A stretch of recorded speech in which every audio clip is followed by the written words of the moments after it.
Hello everyone, myself Jasleen from DNA Education, and today we are going to start the first chapter from our new book Moments. The chapter is The Lost Child, which is written by Mulk Raj Anand. So chapter start करने से पहले हम लोग बात करते हैं writer के बारे में. जो मुल्क राज आनंद हैं, ये एक इंग्लिश इंडियन राइटर रह चुके हैं. He was an English Indian writer. His first main novel, उनका जो फर्स्ट मेन नॉवल था वो था untouchable, which was published in 1935. और अब हम बात करते हैं स्टोरी के बारे में, the lost child. So the title itself is saying that the story is all about a kid which has been lost in the fair or somewhere in the carnival. So जो story है, ये जो chapter है, ये बताता है कि ये जो स्टोरी है किस बारे में है. ये कि एक बच्चा है, एक छोटा सा चाइल्ड है, वो खो गया है. अभी स्टोरी में बताया जाता है कि वो जो बच्चा है वो अपनी फैमिली के साथ में, अपने पेरेंट्स के साथ, मदर फादर के साथ में कार्निवल में जाता है. जैसे हम कार्निवल को हम मेला बोलते हैं हिंदी में, आप फेयर भी बोल सकते हो. तो वो एक फेयर में जाता है अपने पेरेंट्स के साथ में. वहाँ पे वो क्या क्या देखता है, जैसे बच्चों का होता है नॉर्मली भी कि वो, जैसे हम लोग भी जब छोटे थे तो हम लोग क्या करते हैं, इवन अभी भी कई बार हम कहीं जाते हैं तो हमें हर जो भी चीज़ हमें फैसिनेट करती है, हम देख के उसको खुश होते हैं. जब हमें लगता है कि हमें चीज़ें खरीदनी चाहिए या हमें बहुत अच्छी लगती हैं, तो हम अपने पेरेंट्स से ज़िद करते हैं कि मुझे ये चीज़ चाहिए या मुझे वो चीज़ चाहिए. मुझे बलून्स वाला दिखता है तो हम बलून्स वाले के लिए बोलते हैं. हम कहीं जाते हैं कार्निवल्स वगैरह में तो हम राइड्स लेने के लिए अपने पेरेंट्स के पीछे पड़ जाते हैं कि हमें झूले झूलने हैं. सो सेम इस बच्चे के साथ में भी होता है कि जब ये बच्चा जब अपने पेरेंट्स के साथ में जाता है तो वहाँ पर इसे बहुत सारी चीज़ें ऐसी होती हैं जो इसको फैसिनेट करती हैं, इसे बहुत ज़्यादा पसंद आती हैं. और ये उनसे बोलता है अपने पेरेंट्स से कि मुझे ये चीज़ दिला दो, मुझे वो चीज़ दिला दो. लेकिन वहीं पर इसके साथ क्या होता है, एकदम से जब ये खो जाता है, सो इसे एक स्ट्रेंजर मिलता है. वो स्ट्रेंजर जो है वो इसको खुद से हर चीज़ ऑफ़र करता है. वो स्ट्रेंजर एक काइंड पर्सन होता है. वो इसको काम डाउन करने के लिए बच्चे को वो बहुत सारी चीज़ें इसको ऑफ़र करता है कि आपको वो बलून ले लो, आपको राइड्स दिलाता हूँ, या फिर वो बहुत सारी चीज़ें इनको बोलते हैं. लेकिन उस टाइम पे बच्चे के साथ में उल्टा होता है. उस टाइम पे उसे वो हर चीज़ मिल रही होती है जब वो चाहता है, लेकिन उस टाइम उसे क्या चाहिए होता है, उन्हें सिर्फ अपने मम्मी पापा चाहिए होते हैं, उसे और कुछ भी नहीं चाहिए होता. तो ये एक शॉर्ट में मैंने आपको ओवरव्यू दिया है. अब होता क्या है, वहाँ पे सब लोग जा रहे हैं तो सेम ये बच्चा भी जो है ये भी क्या करता है, यहाँ अपने मदर के साथ में, अपने फादर के साथ में वहाँ पे कार्निवल में, फेयर में जा रहा होता है. सो उस टाइम पे क्या होता है, जैसे अभी बच्चा जा रहा है उनके साथ में. सो जैसे ही वो मेले पहुँचने वाला होता है, जैसे ही वो वहाँ पे पहुँचता है, तो अभी वो मेले में एंटर ही करते हैं तो वहाँ पर जो है वो विलेज वाला रास्ता चूज़ करते हैं जाने के लिए. तो जैसे ही वो वहाँ पे पहुँचता है अपने पेरेंट्स के साथ में, तो होता क्या है कि जैसे ही वो कोई भी शॉप देखता है तो वो एकदम से वो शॉप जो उसको बहुत ज़्यादा जो है पसंद आती हैं, वो उसको अपनी तरफ अट्रैक्ट कर रही होती हैं. वो शॉप उससे बहुत ज़्यादा फैसिनेट हो रहा होता है और उसको मन करता है कि मैं ये भी ले लूँ, मैं वो भी ले लूँ. सो उसके साथ ऐसे बहुत सारे इंसिडेंट्स होते हैं. क्या होता है सबसे पहले उनको एक स्वीट मीट हॉकर मिलता है, एक मिठाई वाला मिलता है. अब उसके पास गुलाब जामुन होते हैं, जलेबियाँ होती हैं, उसके पास रसगुल्ला होता है, तो उसको वो सब कुछ खाना होता है. वो जैसे ही उसको देखता है, जैसे हमारा नॉर्मली भी होता है, हम किसी भी शॉप पे गए, हमें चिप्स मिलते हैं, हमें इवन मिठाई मिलती है, कुछ भी मिलता है, तो हम लोग क्या करते हैं, हमें फटाफट वो लेना होता है, हमें खाना होता है. तो सेम इस बच्चे के साथ में होता है.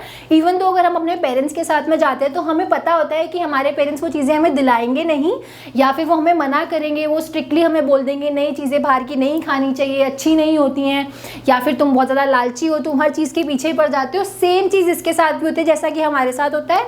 जैसे ही अपने पेरेंट्स को बोलता है, पहले खुद ही मन में सोच लेता है कि अगर मैं अपने पेरेंट्स को बोलूँगा तो मुझे बोलेंगे कि तुम बहुत ज़्यादा ग्रीडी हो, बहुत ज़्यादा लालची हो, तुम तो जैसे ही तुम्हें कहीं पे भी लेके जाओ तुम हमेशा कुछ ना कुछ खाने के लिए मांगना शुरू कर देते हो. सो ये क्या कहता है, अपने पेरेंट्स को बोलता है, बहुत ही लाइटली, बहुत पोलाइटली अपने पेरेंट्स को बोलता है कि मुझे मिठाई खानी है, वो शॉप की तरफ इशारा करके, और वो बोलते ही वहाँ से आगे निकल जाता है. अब वो आगे क्यों निकल जाता है, जबकि उसने तो खुद मांगी है उनसे कि मुझे ये चीज़ खानी है, लेकिन वो आगे निकल जाता है क्योंकि उसे पता होता है मेरे पेरेंट्स तो मुझे दिलाएंगे ही नहीं, इसलिए वो बोलता है और वो आगे निकल जाता है क्योंकि वो इस चीज़ से यूज्ड टू होता है. जैसे हम लोग भी होते हैं, कई बार हमें पता है कि हमारे पेरेंट्स दिलाएंगे नहीं, लेकिन हम कई बार जो है फिर भी उनको इंसिस्ट करते हैं, उनको बोलते हैं कि हमें ये चीज़ चाहिए. सेम इसके साथ होता है, ये उनको मिठाई खाने के लिए बोलता है और ये वहाँ से आगे निकल जाता है क्योंकि ये बोलते हैं वो मुझे बोलेंगे कि तुम तो बहुत ज़्यादा लालची हो. तो उसके पेरेंट्स डिनाई कर देते हैं, उसको मना कर देते हैं कि नहीं, ये चीज़ें नहीं खानी चाहिए.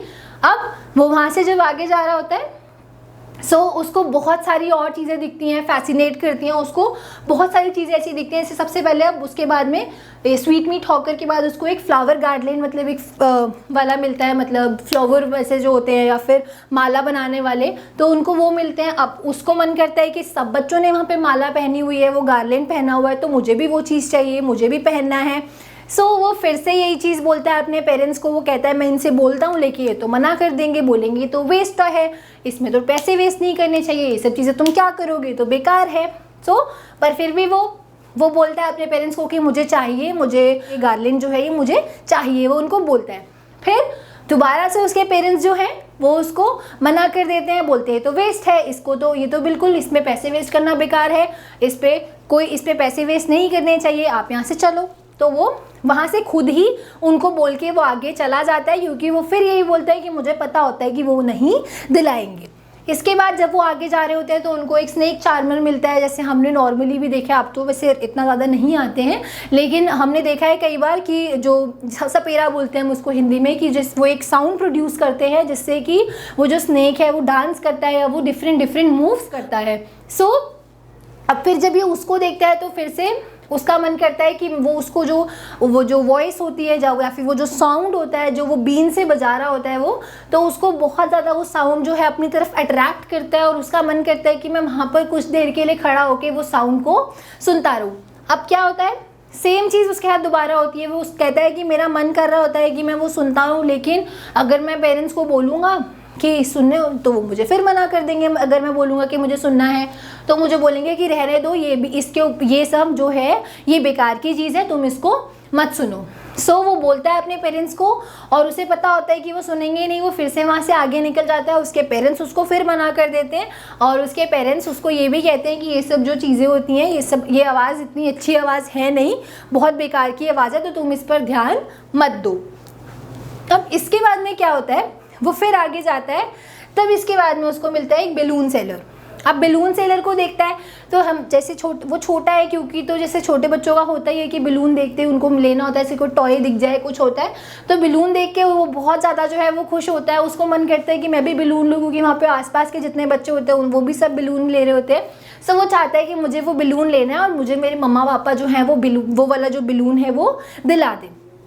अब फिर उसके हाथ में क्या होता है, वो अपने पेरेंट्स को बोलता है, लेकिन उसके पेरेंट्स क्या करते हैं, वो उसे फिर से मना कर देते हैं जैसे कि वो पहले कर रहे होते हैं। अभी वो स्वीट हॉकर के लिए भी उसके पेरेंट्स ने उसको मना कर दिया, फिर फ्लावर गार्डन के लिए भी उसको मना कर दिया, फिर स्नेक चार्मर उसको दिखा, उसकी मम्मा ने बोला कि ये वॉइस जो है ये वॉइस इतनी अच्छी वॉइस नहीं है, तो तुम इसको मत सुनो, इसका जो साउंड है अच्छा साउंड नहीं है, तुम मत सुनो इसको। फिर बैलून सेलर वाले टाइम पे भी यही चीज़ होती है, वो उसको मना कर देते हैं कि ज़रूरत नहीं है इस सब चीज़ों की, तुम इस पर टाइम वेस्ट मत करो, तुम यहाँ से आगे चलो, बहुत ही स्ट्रिक्टली उसको मना कर देते हैं। अब वो बच्चा जो है वो बहुत ज़्यादा उदास हो गया है, क्योंकि जब हम कहीं पे भी जाते हैं, हम लोग नॉर्मली भी देखते हैं, हम लोग तो जैसे ज़्यादातर आज के टाइम में हम लोग मेले में नहीं जाते हैं, हम लोग मॉल्स में जाते हैं या फिर हम और बाकी ऐसे रेस्टोरेंट्स वगैरह ऐसी जगहों पे हम लोग जाना ज़्यादा पसंद करते हैं। लेकिन हम वहाँ पे जाके भी जैसे कोई चीज़ देखते हैं तो हमें जब वो चीज़ अपनी तरफ अट्रैक्ट करती है, फैसिनेट करती है, तो हमारा वो चीज़ें लेने का मन करता है, और जब हमें वो चीज़ें नहीं मिलती है तो हम थोड़ा सा उदास हो जाते हैं। बच्चा भी जो है सेम उसके हाथ यही वाली चीज़ें हैं कि उसका मन कर रहा है लेने का, उसे नहीं मिल रहा है तो वो बहुत ज़्यादा उदास हो गया है। अब जैसे वो आगे जा रहा होता है, यहाँ पर क्या होता है, उसको एक उसे बहुत सारे झूले देखने को मिलते हैं। अब उसका मन करता है कि मुझे इन झूलों पे राइड लेनी है। अब क्योंकि वो बहुत गुस्सा हो चुका है, अब बहुत ज़्यादा सैड है कि मैं अपने पेरेंट्स को कब से बोल रहा हूँ कि मुझे चीज़ें चाहिए, मुझे बैलून नहीं दिलाया, मुझे फ्लावर गार्लैंड नहीं दिलाया, मुझे कुछ भी नहीं दिलाया, इवन मुझे मिठाई भी नहीं खिलाई। जैसे हमारा भी नॉर्मली होते हैं, हम भी ऐसे ही सोचते हैं कि मुझे ये भी नहीं कराते, मुझे वो भी नहीं कराते, तो सेम वो चीज़ें जो हैं वो अपने माइंड में लेके बैठा होता है। एक तो मुझे स्नेक चार्मर की आवाज़ भी नहीं सुनने दी, वो तो जबकि फ्री थी, इसके अलावा मुझे बैलून सेलर से भी कुछ नहीं दिलाया, मुझे मिठाई भी नहीं खिलाई। तो कहता है कि अब वो स्ट्रिक्टली एकदम बोलता है कि मुझे ये झूला जो है झूलना है। अभी क्या हो रहा है, जैसे नॉर्मली हमने अभी जहाँ पर भी हमने सुना तो यहाँ पर उसके पेरेंट्स उसको मना कर रहे हैं कि हमें कोई चीज़ तुम्हें नहीं दिलानी है, या उसको कहीं पे टोक देते हैं कि नहीं ये चीज़ें अच्छी नहीं है, या फिर तुम बहुत ज़्यादा लालची हो, या फिर कहीं उसको बोल देते हैं कि ये वेस्टेज है मनी का, इस पे ये चीज़ें जो है वेस्ट हैं, इस पर मत खरीदो। साथ साथ क्योंकि वहाँ पर बहुत ज़्यादा भीड़ होती है मेले में, या फिर हम कहीं पर भी जब जाते हैं हम देखते हैं मेलों में बहुत ज़्यादा भीड़ होती है। यहाँ पर आसपास के नियर बाय विलेज के बहुत सारे लोग आते हैं, इवन बहुत सारे लोग बहुत दूर दूर से आते हैं वो कार्निवल देखने के लिए, मेला देखने के लिए। तो उसके पेरेंट्स उसको बीच बीच में टोकते रहते हैं कि हाथ को ढंग से पकड़ो। कई बार जैसे जब वो स्नेक चार्मर को की आवाज़ सुनने के लिए जाता है तो वहाँ से वो अपने मम्मा पापा का हाथ छोड़ के आगे निकल जाता है। फिर उसको डांट पड़ती है कि नहीं तुम हाथ पकड़ के रखो और यहाँ से चलो क्योंकि ये आवाज़ अच्छी नहीं है। तो बीच बीच में उसके पेरेंट्स जो है उसको टोकते रहते हैं क्योंकि वहाँ पे खोने का डर होता है, तो उसका हाथ भी बहुत टाइटली पकड़ के रखते हैं। सो जब वो यहाँ पहुँचता है राइड पे लेने के लिए तो फिर वो बहुत गुस्से में आके एकदम बोलता है कि नहीं अब तो मुझे चाहिए ही, बहुत स्ट्रिक्टली बोलता है कि अब तो मुझे झूला झूलना ही है। लेकिन वो क्या देखता है कि ना उसके पेरेंट्स कुछ बोलते हैं ना उसकी जो मम्मी है वो कुछ बोलती नहीं है। सेम उसके फादर के साथ भी होता है कि वहाँ से कोई आवाज़ ही नहीं आती, कोई उसको कुछ कहता ही नहीं है कि नहीं लेना है नहीं लेना है। तो ऐसे जब वो मुड़ के देखता है आगे पीछे तो उससे अपने पेरेंट्स दिखते ही नहीं है, क्योंकि वो बच्चा जो है अब खो चुका है। वो आसपास ना उसको उसकी मदर दिखती है ना उसको उसके फादर दिखते हैं कहीं पे भी आसपास। और वो देखते ही वो बहुत ज़्यादा डर जाता है, वो बहुत ज़्यादा जो है घबरा जाता है कि मैं क्या करूँ। वो घूमता है, वो भागता है, वो जल्दी जल्दी इधर उधर देखता है कि मेरे मम्मा पापा पास में ही होंगे, मुझे मिल जाएंगे। लेकिन उससे उसके पेरेंट्स जो है वो नहीं मिलते हैं। वो कितनी बार उन्हें भागता भागता पकड़ने के लिए ढूंढने के लिए जो है गिर जाता है, फिर वो उठ जाता है वापस उन्हें ढूंढता ढूंढता। उसके कपड़े भी बहुत गंदे हो चुके हैं, बहुत ज़्यादा रो रहा होता है वो, पर उसके पेरेंट्स जो हैं वो वहाँ नहीं होते हैं, वो उसको नहीं मिलते हैं। वो बहुत ज़्यादा डर जाता है और वो रोने लगता है। लेकिन इतने में क्या होता है, क्योंकि वो बहुत ज़्यादा घबराया हुआ होता है, रो रहा होता है, इधर उधर भाग रहा होता है, तो एक स्ट्रेंजर, एक काइंड पर्सन जो हमने ओवरव्यू में भी बात की थी, वो जो पर्सन है वो उसको देखते हैं कि एक छोटा सा बच्चा है वो रो रहा है बहुत ज़्यादा परेशान लग रहा है। तो उनको लगता है कि शायद ये जो बच्चा है ये खो गया है। तो वो उस बच्चे के पास आते हैं, वो उसके टीयर्स को तो वो क्या करते हैं, वो आके उसके आंसू साफ करते हैं, उसको चुप कराते हैं और उसे पूछते हैं कि आपकी प्रॉब्लम क्या है, आपको क्या हुआ है। तो वो बताता है कि मेरे पेरेंट्स जो हैं वो खो गए हैं, मुझे उन्हें मिलना है, मेरे को मेरी मदर नहीं मिल रही है, मेरे को मेरे फादर नहीं मिल रहे हैं। और इसमें कोई ऐसे नई बात नहीं है, हमारे साथ में भी ये चीज़ें नॉर्मली होती हैं। हम कई बार कहीं जाते हैं और हमारे पेरेंट्स अगर 2 सेकंड के लिए भी हमसे इधर उधर हो जाए तो हम बहुत ज़्यादा डर जाते हैं। हमें लगता है कि अब वो पता नहीं कहाँ चले गए, वो कहाँ है, और बहुत सारी चीज़ें जो हैं हमारे दिमाग में आती है और हम घबरा जाते हैं, रोने लगते हैं। सो उसके साथ में भी यही चीज़ होती है। जैसे ही वो देखता है कि मेरे पेरेंट्स इधर उधर नहीं है तो वो बहुत ज़्यादा डर जाता है, वो रोता है, वो घबरा जाता है। और क्या होता है फिर उसके साथ में, जब वो पर्सन मिलते हैं, वो काइंड पर्सन या वो स्ट्रेंजर जब उसको मिलता है, सो वो उन्हें बताता है कि मेरे पेरेंट्स खो गए हैं और मुझे उन्हें मिलना है, मैं उनको ढूंढ रहा हूँ, वो मुझे नहीं मिल रहे हैं। सो वो जो पर्सन है वो उसको ट्राई कर रहा होता है उस बच्चे को काम डाउन करने की, ताकि वो उसके बारे में और चीज़ें जान सके, उसके पेरेंट्स से उसको मिलवा सके।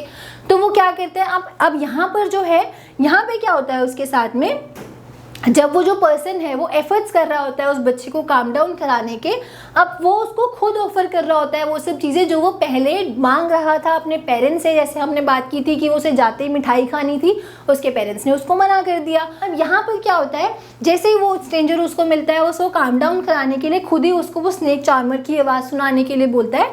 वो कहते हैं कि देखो ये आवाज़ सुनो, कितनी अच्छी आवाज़ है, तुमने आवाज़ सुनी है। वो क्योंकि वो चाह रहा है कि ये बच्चा थोड़ी देर के लिए अपना रोना बंद करे और शांत हो जाए। सो वो क्या कहता है, वो उसको बोलते हैं स्नेक चार्मर की आवाज़ सुनो, कितनी अच्छी आवाज़ है। सेम फिर आगे चलते हैं तो वो कहता है फ्लावर सेलर के बारे में, तुम्हें गार्लैंड चाहिए, मैं तुम्हें गार्लैंड दिलाता हूँ। फिर वो नहीं, बच्चा फिर भी वो रोता रहता है कि नहीं मुझे कुछ नहीं चाहिए, मुझे मेरी मदर चाहिए, मुझे मेरे फादर चाहिए। लेकिन क्योंकि वो खो गए होते हैं तो वो उनको नहीं मिल रहे होते हैं। फिर आगे चलते हैं तो वो उसको बलून सेलर के पास लेके जाता है कि चलो तुम्हें बलून दिलाता हूँ, बलून देखो कितने अच्छे हैं, कितने कलरफुल हैं। और वो उसको बार बार जो है इंसिस्ट करता है कि चलो ये वाला बलून ले लो, रेड ले लो, येलो ले लो, पिंक ले लो, ब्लू ले लो। तो वो इस तरह से उसको समझाता है कि तुम ये वाला बलून ले लो, वो वाला बलून ले लो। लेकिन वो जो बच्चा है वो रोता रहता है, वो बहुत परेशान होता है। और उस टाइम पे ना उसे स्नेक चार्मर की आवाज़ अच्छी लग रही होती है, जो वो साउंड प्रोड्यूस करता है वो बीन से, ना उस टाइम उसे वो अच्छा लग रहा होता है, ना उसे उस टाइम पे फ्लावर गार्लैंड चाहिए होता है, ना उस टाइम पे उसे बलून चाहिए होता है। वो बलून भी नहीं लेता। इवन दो जब वो स्वीट मीट हॉकर के पास जाते हैं तो उसे वो भी नहीं चाहिए होता। वो राइड्स दिलाने के लिए जाता है तो उसे वो राइड्स भी नहीं चाहिए होती हैं। वो कहता है कि नहीं मुझे झूला भी नहीं खाना है, मुझे सिर्फ और सिर्फ मेरे मम्मी पापा चाहिए। तो इस तरह से वो बच्चा जो है वो परेशान होता है। अब हम स्टोरी के एंड की अगर बात करें तो स्टोरी के एंड में कहीं पर ये नहीं बताया है कि उसके पेरेंट्स जो है उस बच्चे को वापस मिलते हैं कि नहीं मिलते हैं। ये जो एंड है इसमें कुछ भी स्टोरी जो है कंप्लीट नहीं है, इसमें कोई भी मतलब हम जैसे बात करते हैं स्टोरी कंप्लीटनेस की कि उसे उसके पेरेंट्स मिलते हैं नहीं मिलते हैं, तो ये यहाँ पर एंड में कुछ भी क्लियर नहीं है कि उस बच्चे को उसके पेरेंट्स मिलते हैं या नहीं मिलते हैं। हाँ, लेकिन जब आप क्वेश्चन आंसर्स अटेम्प्ट करेंगे या फिर एग्जाम टाइम में या वैल्यू बेस्ड जैसे क्वेश्चंस होते हैं उस टाइम पे हो सकता है कि ये क्वेश्चन आपको आ जाए कि आपको क्या लगता है कि उस बच्चे के पेरेंट्स उसको मिलते हैं या नहीं मिलते हैं। सो उस टाइम पे आप अपनी थिंकिंग के हिसाब से आपको क्या लगता है कि उसके पेरेंट्स उसको मिलेंगे या नहीं मिलेंगे, उस हिसाब से आंसर कर सकते हो। सो अब हम बात करते हैं अगर स्टोरी की समरी की, जो हमने अभी स्टोरी पढ़ी है इसमें, तो हमने यहाँ पर क्या देखा कि पहले तो बच्चा बहुत रोता है कि मुझे बलून्स भी चाहिए, मुझे फ्लावर गार्डन भी चाहिए, मुझे झूले भी झूलने हैं, मुझे सब कुछ करना है। लेकिन जो उस बच्चे को सबसे प्यारा होता है उसके मदर और उसके फादर, जब वो खो जाते हैं तो ना उसको मिठाई खानी होती है, ना उसको फ्लावर गार्डन चाहिए होता है, ना उसको स्नेक चार्मर के पास उसकी आवाज़ सुननी होती है, ना उसको बलून सेलर पसंद आता है, ना उसको कोई बलून चाहिए, ना उसको झूला झूलना होता है, क्योंकि उसके लिए सबसे प्रीशियस उसके मदर और उसके फादर होते हैं। और जब वो खो जाते हैं तो उसको कुछ भी नहीं चाहिए होता। ये बहुत ही अच्छा लेसन है हमारे लिए अगर हम इस स्टोरी को बहुत अच्छे से पढ़ते हैं। सो हमें समझ में आएगा कि सबसे प्रीशियस चीज़ जो हमारे लिए होती है वो सिर्फ हमारे मदर फादर ही होते हैं। यहाँ पे मैंने नोट्स भी बनाए हैं ताकि आपको समझ में आ जाए। मैंने कोशिश की है कि नोट्स के अंदर आपको पूरी स्टोरी जो है ऑलमोस्ट कवर अप हो जाए, और जब आप क्वेश्चन आंसर्स भी करेंगे तो आई होप आपको किसी भी तरह का कोई भी प्रॉब्लम नहीं आएगा। So I hope you understand the chapter and you will be able to answer each and every question effortlessly, and whichever the points I have cleared here are well discussed in our DNA guides. So for more updates, for more information, you can go to our website www.dnaeducation.com. Thank you so much.